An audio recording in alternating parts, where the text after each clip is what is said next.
योगी आदित्यनाथ की दूसरी पारी की शुरुआत। मैं आदित्यनाथ योगी ईश्वर की शपथ लेता हूं कि योगी आदित्यनाथ की 2.0 की सरकार।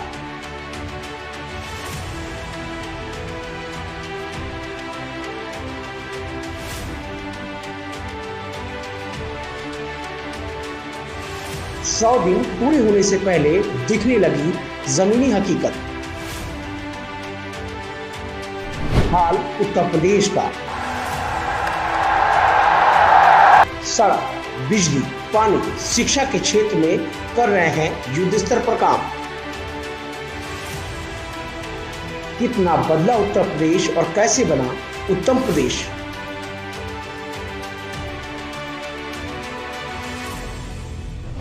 गवाए दिन उत्तर प्रदेश, प्रगति पथ पर उत्तर प्रदेश। सिर्फ वाइब्रेंट न्यूज और साधना प्लस पर।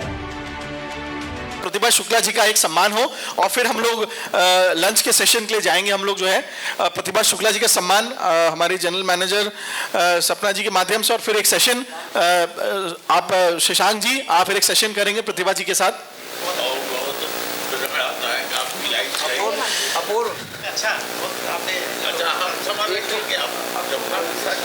प्रतिभा शुक्ला जी मंत्री हैं, आपका बहुत बहुत सम्मान। आप हमारे कार्यक्रम में आई और मैं शशांक जी से बोलूंगा कि आप कृपया कार्यक्रम को, सेशन को जारी रखें और इसके बाद फिर हम लोग सीधे लंच की तरफ जाएंगे। बहुत बहुत धन्यवाद ब्रिजमोहन सर। शुरुआत करते हैं फिर से एक बार। प्रतिभा शुक्ला जी हमारे बीच में आ गई हैं। माफ़ी चाहूँगा मैं कि मैडम आपको वेट करना पड़ा, क्योंकि सेशन बाय सेशन जो पहले आता है ये नियम है। अपर्णा जी पहले आई थी और जयप्रकाश जी भी थे बैठे, उन्हें वेट करना पड़ा, आपको वेट करना पड़ा। माफ़ी चाहूँगा। भीड़ से कुछ नहीं होता, भीड़ क्या है क्या नहीं है वो तो एक अलग का विषय है, लेकिन हमारे सभी चैनलों पे आपका स्वागत है। और हम अब सीधे इधर उधर की बात ना करके अपने मुद्दे की बात करते हैं। द वाइब्रेंट उत्तर प्रदेश और साधना प्लस पर आपने इस समय जो निकाला, प्रदेश सरकार के आप मंत्री हैं, आपका बहुत बहुत स्वागत है। सर्वप्रथम तो आपके चैनल का धन्यवाद अदा करना चाहेंगे कि आपने सभी को बुलाकर अपनी बात पूरे उत्तर प्रदेश में रखने का अवसर दिया। चैनल के माध्यम से तो वक्तव्य हर जगह जाते हैं, और रही आपने बात की बात कम लोग सुन रहे हैं, इस पे हमारा ये मानना है कि बाबा साहब ये कहते थे यदि एक व्यक्ति भी सुनने वाला है और आपके विचारों का आदान प्रदान बढ़िया से होता है और उसके बाद आपके विचार वहाँ तक पहुँच जाते हैं, तो हम समझते हैं हर व्यक्ति एक संस्था है और विचारों का आदान प्रदान समझ लेता है, तो वो बात समाज तक पहुँच जाती है। धन्यवाद मंत्री जी। आगे बढ़ाते हैं बात को और शुरुआत करते हैं मंत्री जी से। मंत्री जी कानपुर से रहने वाली हैं और इस बार योगी सरकार में आपको मंत्रिमंडल मिला है, महिला परिवार कल्याण। अगर आपकी बात करें जिस तरह से महिला होती हैं, विधायक आप हैं, महिला नेत्री हैं और मंत्री भी हैं, आप लगातार दौरे कर रही हैं, जिलों में जा रही हैं, कैसा अनुभव है 2.0 सरकार में मंत्री बनने के बाद, राज्य मंत्री बनने के बाद? जो आपके पास विभाग है, महिलाओं जुड़ा हुआ विभाग है, परिवार कल्याण है, ऐसे में क्या लगता है आपको कितना ज़्यादा परिवर्तन हो रहा है उत्तर प्रदेश में और क्या कहेंगे? सर्वप्रथम तो हम अपने शीर्ष नेतृत्व का, प्रधानमंत्री जी का और योगी जी का धन्यवाद अदा करना चाहेंगे कि उन्होंने एक जिम्मेदारी से हमें नवाजा और एक जिम्मेदारी दी। जो जिम्मेदारी दी है उसके निर्वहन में हमारा ये ऐसा मानना है कि उसको ईमानदारी के साथ करना चाहिए। तो ये सोच कर ही हम लोग महिलाओं के बीच में जा रहे हैं, हर जगह जा रहे हैं, क्योंकि महिला कल्याण और बाल विकास की जिम्मेदारी हमारे पास है। शुरू से हमारी हर समय महिलाओं में रुचि रही है।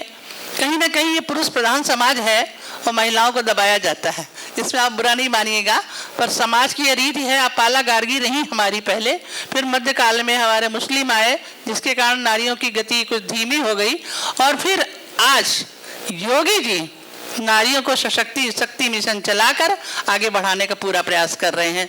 चूंकि वो संत हैं तो इसलिए उनके मन में ऐसी कोई भावना नहीं है कि नारी क्या पुरुष। हमारा वैसे मानना ये है कि नारी और पुरुष में कोई अंतर नहीं होता। आत्मा अमर और शाश्वत है, न वो स्त्री है और न पुरुष है। तो योगी जी जब उसको आगे बढ़ा रहे हैं, इससे अच्छी कोई बात ही नहीं है, और हमें इस पर काम करने का अवसर मिल रहा है। सर्वप्रथम हम लोग अभी गए, देवरिया गए, वहाँ भी हमारे बाल विकास और पुष्टाहार में जो सरकारी योजनाएं हैं कहीं ना कहीं गलत तथ्य पाए गए, जिसके निराकरण के लिए हम लोग गए और वहाँ पर लोगों को डांटा। क्योंकि योगी सरकार ईमानदारी के पास काम कर रही है, तो हमें ईमानदारी के साथ चलना चाहिए। पूरे उत्तर प्रदेश को बदलना तो इतना आसान नहीं। वन स्टॉप सेंटर में भी हम लोग गए, जहाँ नारियों को रखा जाता है, महिला शरणालय में भी गए। हम तो ये कहना चाहेंगे कि जो हमारी बेटियां हैं उनको बहुत समझदारी से काम करना चाहिए। महिला शरणालय में हमने देखा नारियों की स्थिति बहुत खराब थी, और वन स्टॉप सेंटर में भी बहुत लड़कियों की स्थिति बहुत खराब है। तो एक मैसेज ये हम देना चाहते हैं नारियों के लिए कि आपको उत्तम चरित्र वाला होना चाहिए। चरित्र उत्तम होगा तो आप अपने लक्ष्य से कभी डिग नहीं पाएंगे, और फिर महिला शरणालय जैसी जगह या वन स्टॉप सेंटर जैसी जगह जाने की आवश्यकता नहीं पड़ेगी। एक ये तो बहुत अच्छा मैसेज है, और वास्तव में जो दर्शक हमारे देख रहे हैं, मंत्री जी का जो मैसेज है महिलाओं के लिए है, बढ़िया मैसेज है, बड़ा मैसेज। अब बात करते हैं आपके विभाग की। जिस तरह से आपको जो विभाग मिला है, जिम्मेदारी मिली, लगभग 50 दिन पूरे होने को है।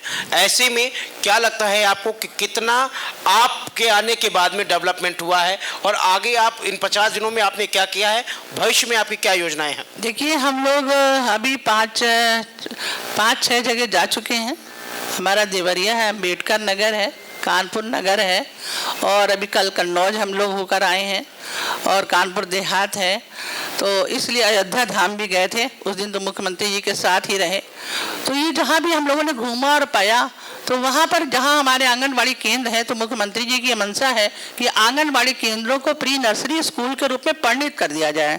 इसके लिए आप बच्चों को यूनिफॉर्म भी दी जाएगी, फर्नीचर भी दिया जाएगा, पानी पीने की व्यवस्था होगी, और साथ में कुछ खिलौने, कि हमारा जो छोटा बच्चा आता है गरीब परिवार का, उनको आगे बढ़ाने के लिए प्री नर्सरी स्कूल जो हमारे प्राइमरी स्कूल के साथ जोड़कर चलाए जाएं। ऐसी योजना है। उनको स्वास्थ्य लाभ भी दिया जाए, हमारी गर्भवती धात्री को भी पूरा स्वास्थ्य लाभ दिया जाए, और पोषण के साथ अच्छा पोषण और खाद्य पदार्थ जो हम समझते हैं, इसमें अपने प्रधानमंत्री जी का धन्यवाद अदा कर रहे हैं कि उन्होंने ही इतना अच्छा पोषण दिया। और हम ये कहेंगे कि अब तो एक जागरूकता हो गई है। अब सभी लोग इंतजार करते हैं कि ये तारीख आ गई तो आज पोषण सप्ताह है, आज सभी को बंटना है। तो सभी लोग जागरूक हो चुके हैं गांव-गांव में, और वो लेने के लिए आ जाते हैं। हमारे आंगनबाड़ी केंद्रों में हमने जांच की और सभी को प्रेरित किया, क्योंकि प्रधानमंत्री प्रेरणा से बड़ी कोई चीज़ होती नहीं है। हम इस काम के लिए प्रेरित करेंगे तो हम समझते कहीं ना कहीं बहुत अच्छा होगा। महिला थाने भी हम लोग गए, और हमने कहा कि आप भी एक महिला हो, कोई पीड़िता आती है तो आप उसकी तुरंत मदद करने के लिए FIR दर्ज कर सकती हैं, सरकार की तरफ से निर्देश है। और फिर उसके घर जाकर आप उसको राहत देने का काम भी कर सकती हैं कि यदि इस महिला के खिलाफ किसी ने भी कुछ गलत निगाह से देखा या आपने मारा पीटा तो सख्त कार्रवाई की जाएगी।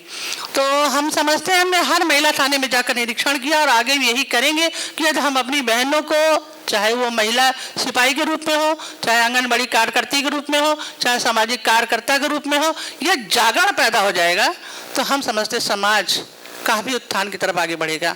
बहुत डिवोटेड लेडी हैं आप, लगातार महिलाओं के बीच में रहती हैं, महिला सशक्तिकरण की बात। अब एक बात और निकल के सामने आती है मैडम, जो पूर्ववर्ती सरकार थी, यानी भारतीय जनता पार्टी की ही सरकार थी, योगी आदित्यनाथ मुख्यमंत्री थे, और फिर से 2.0 योगी आदित्यनाथ दोबारा अगेन योगी।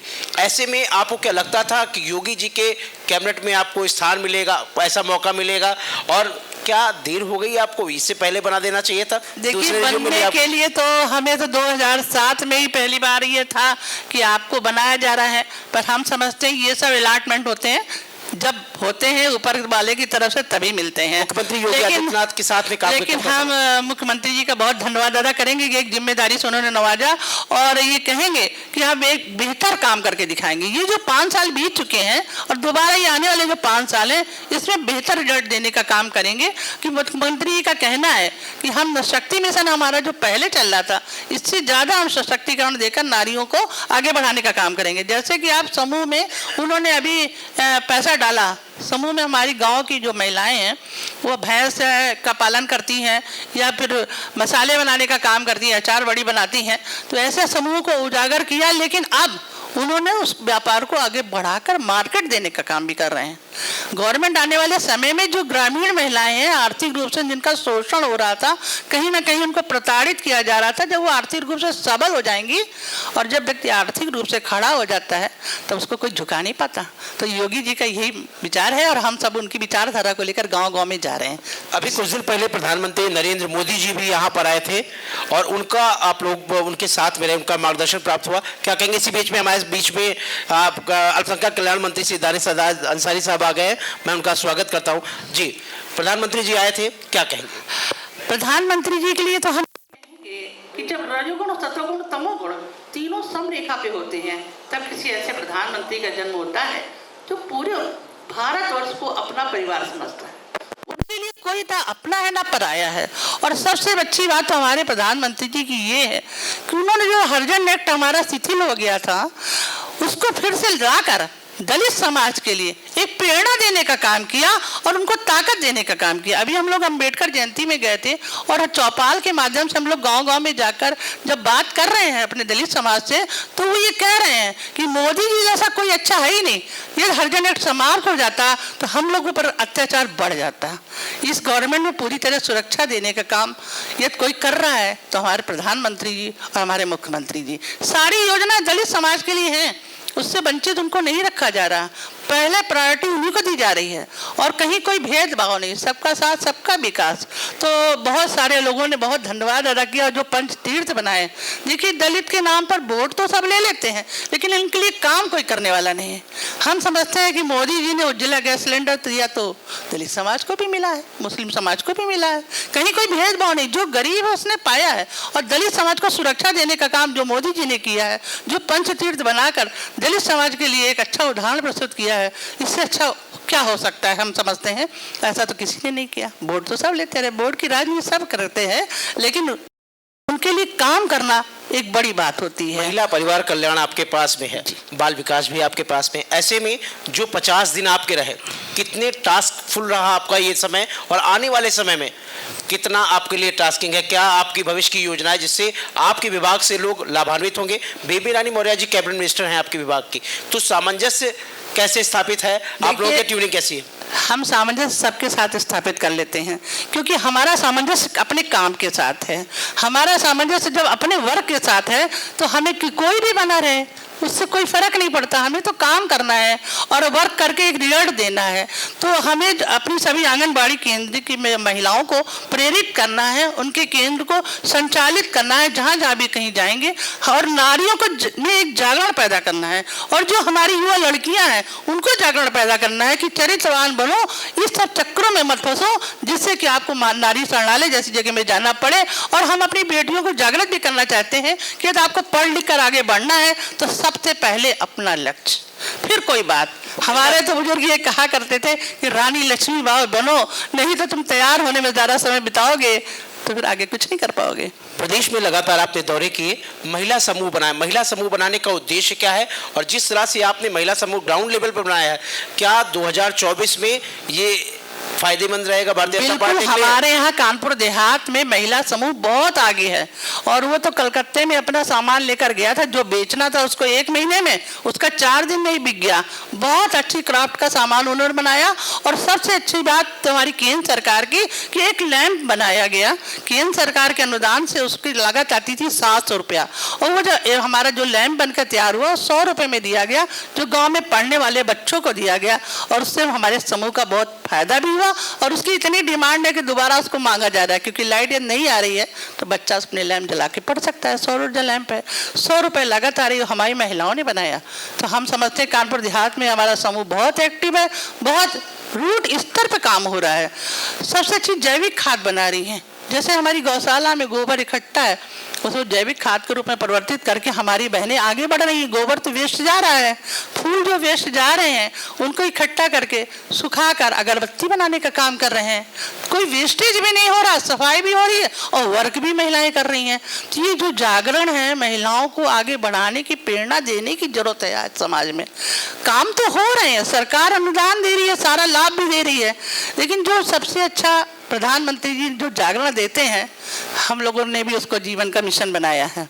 अब आप ये है मसाला खा के या अंकल चिप्स खाकर पैकेट यहाँ नहीं फेंकेंगे, अब तो ये सोचेंगे कहीं रख ले छुपा कर, फेंकेंगे तो गंदगी होगी। ऐसी ही बात है कि हमें अपने काम के प्रति जागरूक होना पड़ेगा, तो हम समझते हैं कहीं ना कहीं हम अपने उद्देश्य को प्राप्त कर सकते हैं। और इसमें कोई भेदभाव हमारी सरकार ने कभी नहीं किया, हर समाज के साथ आगे बढ़कर उनको लाभ देने का काम किया है। और हम समझते हैं 1,89,000 उत्तर प्रदेश में आंगनवाड़ी केंद्र हैं जो बहुत ही अतिशीघ्र सही होने वाले हैं। और उत्तर प्रदेश में 16 करोड़ लोग, महिलाएं और बच्चे हैं जो कि आगे बढ़े, ऐसी हमारी योगी सरकार की मंशा है।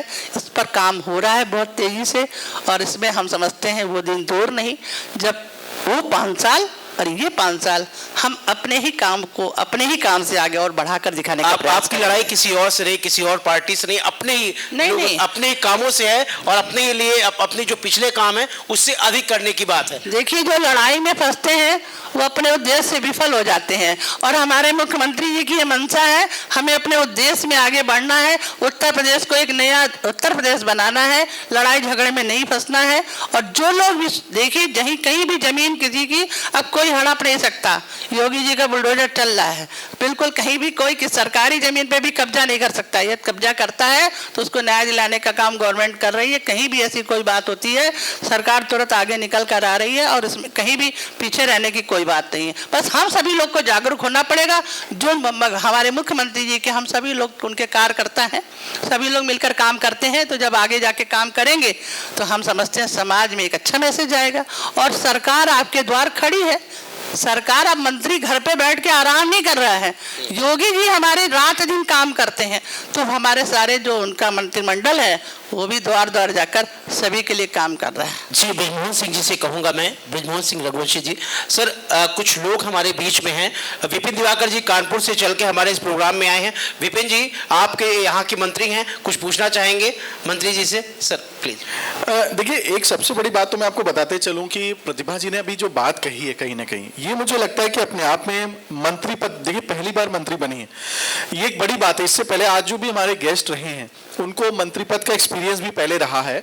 और मैं प्रतिभा जी के विषय में सबसे बड़ी बात एक देख रहा हूं, क्योंकि इन्हें करना क्या है वो बहुत स्पष्ट हो गया है। ये भाजपा में अपने आप में एक बड़ी बात है कि जो नहीं तो जो तमाम मंत्री होते हैं, अभी दानिश जी हमारे साथ मौजूद हैं, अभी तक लोगों ने सिर्फ मंत्रिमंडल में विस्तार में जब इन्होंने शपथ लिया होगा तो तमाम मीडिया जो मैं लोकल मीडिया की बात नहीं कर रहा हूं यहाँ पर, लेकिन जो नेशनल मीडिया है, हमें भी ये लगा था कि दानिश को एक मुस्लिम चेहरा पहली बार आए, तो ये एक बड़ी बात है। इनसे हम उस पर अलग बातचीत करेंगे, लेकिन प्रतिभा जी ने जिस विस्तार पूर्वक सारी बातों को रखा, इससे स्पष्ट हो जाता है कि जो मोदी जी जिसके लिए 3 दिन पहले उन्होंने यहाँ पे आकर के बैठक की थी कि 24 के लिए आपको क्या करना है, मुझे लगता है वो स्पष्ट हो चुका है। तो प्रतिभा जी का सबसे पहले तो बहुत बहुत बधाई, और ये सौभाग्य इस पार्टी का है कि आपकी विजन क्लियर हो चुका है। और अब जो उनके क्षेत्र से खासतौर से जिनसे आपने बोला कि हम उनसे हम बातचीत कराएंगे। विवेक जी, सबसे पहला तो आप ये पूछें कि कानपुर में इतने समय से वो काम कर रही हैं, खासतौर से जो है कानपुर, सर पीछे जी, कानपुर में प्रतिभा जी बहुत समय से काम कर रही, वहां से हमें 2-3 नाम तो बहुत सुनने में आते हैं। सतीश महाना जी का आता है कि वो वहां बहुत अच्छा काम कर रहे हैं। प्रतिभा शुक्ला जी को आप अपने क्षेत्र में किस रूप में देखते हैं, और आपको क्या लगता है कि अब ये मंत्री बनी है तो आपको उतना समय क्या मिल पाएगा, या आपने जो है इनको इस बार जो ये पद मिला है किस रूप में देखते हैं आप, क्योंकि आप कानपुर से हैं, क्या सोचते हैं इनके बारे में आप? सर, जितना कि मतलब मैम ने काम किया है और जैसे वो काम कर रही हैं, क्षेत्र में मैं गया हूं और मैम की काफ़ी जो है पॉजिटिव रिस्पांस आ रहा है, लोग अप्रिशिएट कर रहे हैं उस चीज़ को। इसका मैं तहे दिल से मैम का धन्यवाद करना चाह रहा हूं कि काफ़ी काम हो रहा है और अब काम दिख रहा है। लेकिन एक जो बात मैंने देखी है कि लोगों का थोड़ा सा ये है कि पैसा बढ़ नहीं रहा है, टास्क ज़्यादा है, पैसा कम है। तो अगर इसके लिए अगर आप कुछ कर सकती हैं तो आई थिंक ये बहुत ही बेनिफिशियल होगा, जो लोग काफ़ी हार्डवर्क कर रहे हैं ग्राउंड लेवल पर आके। Thank you ma'am. मैडम, इसका जवाब आप देना चाहेंगी, सवाल जो उन्होंने किया? अब ये देखिए, इस पर तो आंगनबाड़ी केंद्र के लिए आप महिलाओं के लिए पूछ रहे होंगे, अभी तो बढ़ाई गई थी सैलरी, लेकिन आने वाले समय पर हम समझते हैं सरकार दयालु है और आने वाले समय पर योगी जी उनके काम को देखते हुए जरूर सराहना करते हैं, क्योंकि कोविड काल जब रहा तो हमारी आंगनबाड़ी महिलाओं ने सबसे ज़्यादा काम किया। हम तो कोविड काल में गए क्षेत्र के लोगों के बीच में, और हमें जब लगा कि कुछ करना चाहिए तो हमारे पास तनख्वाह के 10 लाख रुपए बचे थे। मैंने कहा सबको दवा बंटवा दो। तो हम समझते हैं कि हम मतलब लोग से मतलब हमारे पति सांसद हैं, तो हम दोनों लोग मिलकर लगातार क्षेत्र में कार्य करते रहते हैं, कहीं भी चूकने वाले नहीं हैं। और जो पैसे बढ़ने की बात है तो हम ये जरूर कहेंगे कि ये तो आने वाला समय बताएगा, क्योंकि जो सरकार की मंशा होगी, और ऐसा कुछ नहीं है, यह धन बढ़ता है तो क्यों नहीं बढ़ाया जाएगा आंगनबाड़ी के, लेकिन अभी उनको व्यवस्थित कर दिया जाए, ये ज़्यादा अच्छा होगा। क्योंकि कल ही जब हम गए तो बच्चों के पास कपड़े नहीं थे, दरी नहीं थी बैठने के लिए, तो जब आंगनबाड़ी केंद्र में हमारे बच्चों को फर्नीचर मिल जाएगा, यूनिफॉर्म मिल जाएगी और उनको बैठने के लिए उचित जगह मिल जाएगी, तो हम समझते प्री नर्सरी स्कूल के रूप में जब बच्चा वहाँ पढ़ने जाएगा, रुकने जाएगा, खेलने जाएगा, तो ज़्यादा अच्छा हो जाएगा। तो ये जनता के लिए काम करना है, तो योगी जी का विजन ही है कि गरीबों के लिए काम करना है, बच्चों के लिए काम करना है, तो पहले ये अलग कर लिया जाए।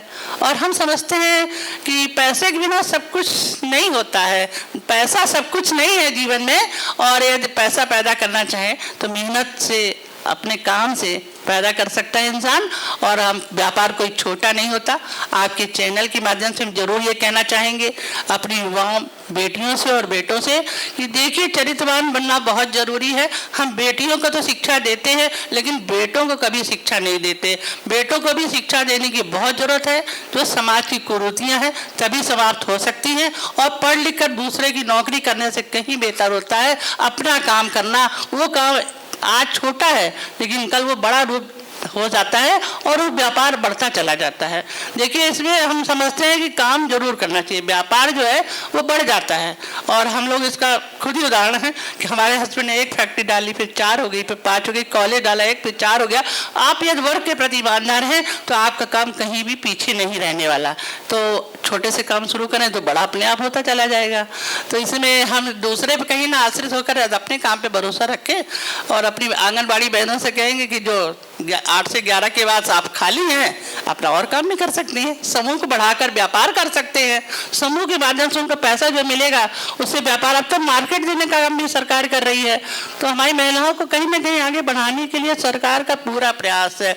और देखिए ये बात बिल्कुल सत्य है कि जो कमजोर होता है उसी को कहा जाता है, जैसे कहा जाता है हिंदू मुस्लिम भाई भाई, क्योंकि भाई भाई नहीं है इसलिए कहते हैं भाई भाई की बनना, एक प्रेम एक सौहार्द बना रहे।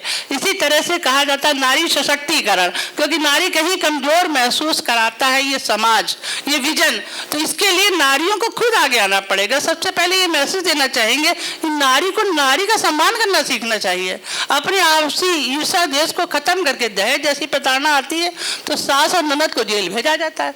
तो हम कहेंगे जब हमारी बहनें ही एक दूसरे को प्रताड़ित ना करें तो नारी कहीं ना कहीं नारी सशक्तिकरण का माध्यम और सशक्त हो सकता है। ये मैसेज देना चाहती है। और आपके चैनल का बहुत धन्यवाद है, ऐसे ही आप कार्यक्रम करते रहें।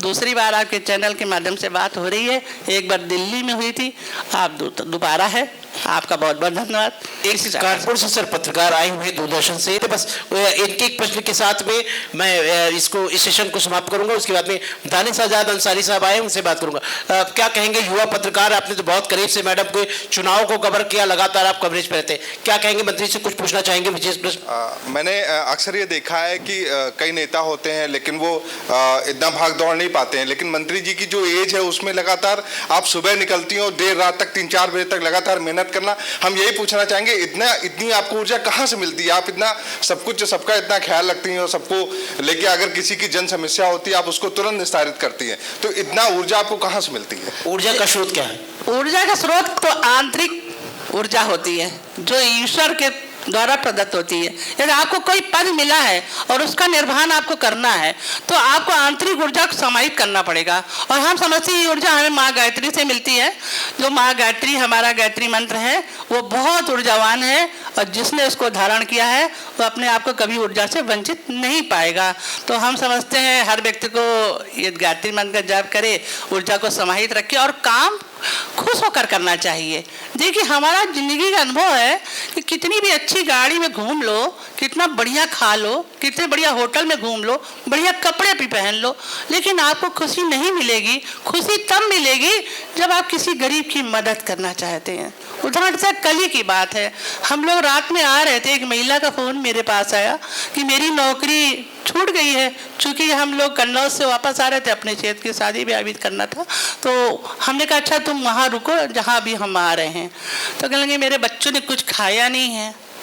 तो फिर हमें लगा कि इसके लिए कुछ लेना चाहिए। फिर हम लोगों ने एक बोरा आलू लिया, एक बोरा आटा लिया और उसको दिया। तो खुशी मिली हमें, वो हमें पूरी पार्टी में नहीं मिली, हमें घूम कर नहीं मिली, हमें पूरी जगह सर्वे करके भी नहीं मिली, मंत्री पद मिलने के बाद भी नहीं मिली। वो जो खुशी उस जो महिला के चेहरे में मिली, उसकी आंखों में जो चमक देखी, बहुत अच्छा। उसने हमें आज भी धन्यवाद दिया कि हमने आलू भूंज के और रोटी बच्चों को खिला दी है। ऐसी गरीबी कहीं ना कहीं है आज भी, और लोग काम करना चाहते हैं। तो हमारे मोदी जी और योगी जी काम कर रहे हैं, लेकिन हम समझते हैं अभी और वर्क होगा तो आने वाला नया भारत बनेगा। और राम राज की परिकल्पना यही हो सकती है कि हमारा राम मंदिर तो बन रहा है। राम राज का ये मतलब नहीं बहुत सारा पैसा रुपया, राम राज का मतलब होता है कि अपनी बात कहने का अधिकार। और आज हमारी सरकार में ये बात अनरक्षा सत्य है कि हम अपनी बात को कह सकते हैं, अपनी बातों को बता सकते हैं। इसलिए हम समझते हैं कि आने वाले समय में ये दौर आने वाला है कि राम राज जल्दी ही जल्दी आएगा। योगी जी हमारे प्रयत्नशील हैं, उनका हम बहुत हृदय से धन्यवाद देते हैं। बहुत बहुत धन्यवाद मैडम, आप हमारे कार्यक्रम में आई। योगी राज स्थापित होगा, पुनः एक बार फिर मोदी जी की सरकार आएगी, योगी जी की सरकार बनी। बहुत बहुत धन्यवाद। और हम बिना रुके आदरणीय ब्रजमोहन सिंह जी से निवेदन करेंगे कि आदरणीय दानिश आजाद अंसारी साहब को बुलाए। और मैडम आपको बहुत बहुत धन्यवाद।